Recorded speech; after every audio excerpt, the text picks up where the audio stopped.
Izzy, incredible debut for you back in February, your UFC debut. I mean, give me an idea from your perspective. Did that live up to all your expectations? Was it what you wanted it to be? Not really in my head. I expected to finish him in the first, but like I said, as soon as I walked into the cage, just the energy felt different. Like I kept the same energy. I still, remain me, but the energy felt different. I just kind of felt like I was in hostile territory. So, yeah, even my coach just said, just don't put your foot on the gas yet. Just hang back, see what he gives you, and make him react. And eventually, we saw what he wanted to do. We already kind of knew what he wanted to do, but then I just knew, I can handle this, and then got it done in the second round. What do you think that feeling was when you look back on it? That energy, that feeling, was it being in the octagon for the first time? Was it, what was it? Maybe, I think a little bit. I didn't think I'd get jitters, and I didn't get jitters. Like I was calm the whole time. Even when I watched the fight back and I look in my eyes, I'm like, when Bruce Buffer was announcing my name, I was just stone cold. So I wasn't like nervous or anything, but I just felt the energy was different. So you just trust your instinct. So I just felt, and even he felt it as well. So we kind of pulled back, and it was good. We got the result we wanted anyway. You talked about walking into the cage for the first time. Obviously, that entrance that you made is incredible, very, very memorable. Your game, it's the swagger, the attitude, it's part of who you are, right? But was there any part of you or your team that ever thought, UFC debut, maybe we should dial it back just a little bit? I mean, my coach is like my main handler, I guess. So, yeah, I never really, I don't try and hold back. I just say express who you are, express yourself. Keep the same energy, and then if people like it, they fuck with it. If not, they're still gonna watch you anyway. So yeah, I just keep the same energy. I was gonna say, so do you feel like, are you a fighter? Are you a showman, an entertainer? Is it all of that? Package deal. Yeah, I've always been an entertainer because I danced, I done like drama, all that stuff. So it's kind of been it's just me. I'm Nigerian as well, so it's what we do. We just like to be flamboyant. I think it's just in the blood and the culture. But yeah, I'm an entertainer, and when I fight, it just happens to be entertaining. I was going to ask you about the dancing background because I didn't know that, and then I saw the sunglasses sponsorship where you were a model now as well, and that's where there was a press release, I guess, through Yahoo that I saw that they said you were a dancer as well, and I didn't know that before. So, explain your dancing background. Did that lead you to martial arts? Kind of. Dancing just came sort of naturally. I just like, you hear music, you want to move, you have to feel it, and it's just something, either you have it or you don't, and I had it. But then definitely plays into my martial arts incredibly, and I think on my birthday last year I kind of went through a metamorphosis, and like my dancer's block kind of got eradicated, so I was able to create again, and it really translates to fighting due to muscle memory. Like when you have to learn sets, and you have to learn maybe 20 sets for a show, which I don't do. Like there's dancers who do like 30 sets for a show, and they have to learn, their muscle memory gets adapted to it, so it translates to fighting and to drills. So when you learn a drill, I can pick it up like that, like it's nothing, and then just replicate it over and over again.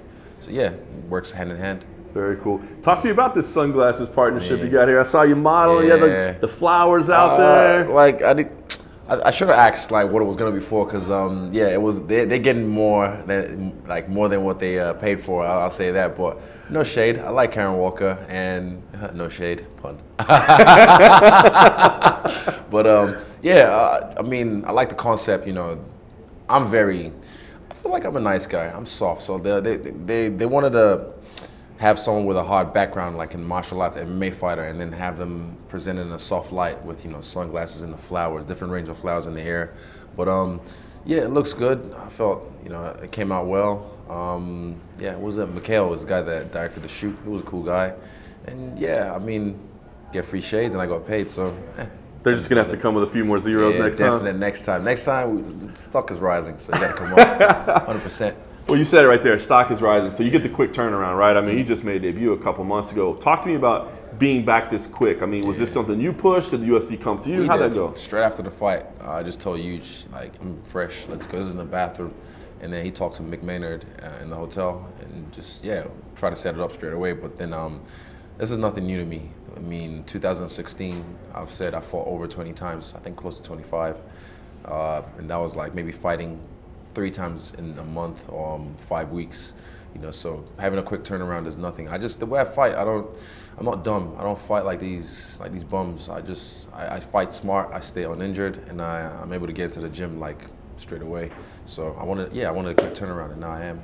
But I hear a lot of times guys say, the only time I get better is when I'm not in camp. That's when my skills develop. That's when I get, because I'm not focused on a game plan. So I mean, do you worry about that at all? Do you feel like there's things that you need to do to maybe take some time off? We prepped for this over 8 years. We've been prepping for this, so this is not like, oh, we need to like work. We know what we have to work on. This shitload of shit we have to work on, but we adapt and we learn along the way. It's like in the camp, I know we have to get fit, definitely stay fit, but out of camp, we're constantly upgrading. The software is constantly like upgrading, so it never really stops. And yeah, I keep learning.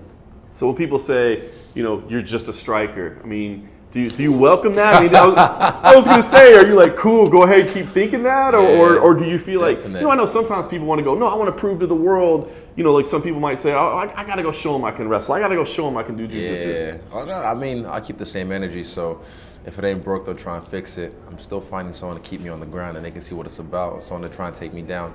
Or the last guy tried to take me down and he couldn't even keep me down.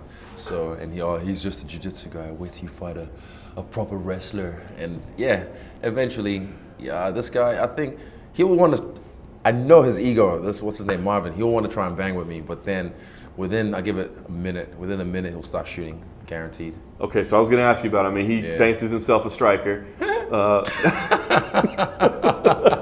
So you think, no way, I mean, is it the power, is it the speed, is it the elusive, like what's going to change his mind? Timing, timing is everything.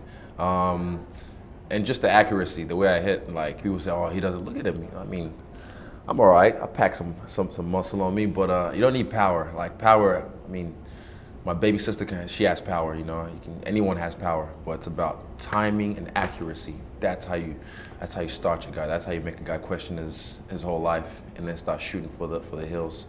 Very nice. So you talk about this pace, fighting 20 times a year. I mean, obviously 20 would be a much for the UFC. I want to do 4 this year, maybe 5. We said we want to do 4 or 5. So yeah, we're not fucking around. We came here ready. That's why I took my time to get to the UFC, because I wanted to come here and be ready to take on the top 10, anyone in the top 10 straight away. So we came ready, and we already dispatched someone. The next guy, April 14th. Nice. Fighting here in the United States, I think it'll expose you to new fans. What's the plan for you moving forward? I mean, is it Vegas and Madison Square Garden? Is it global? Everywhere. I'm Mr. Worldwide. Yeah, definitely.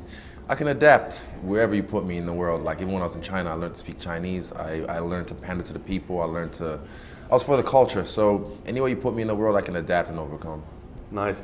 You mentioned top 10 fighters. I mean, what is the goal for you right now? I mean, you're so new in your UFC career, but you're certainly not new in your combat sports career. So are you coming in saying, I want to make an immediate title run, or are you one of those guys that says, I want to cash checks and get bonuses and be in fun fights? Everything. I know the title's going to come eventually.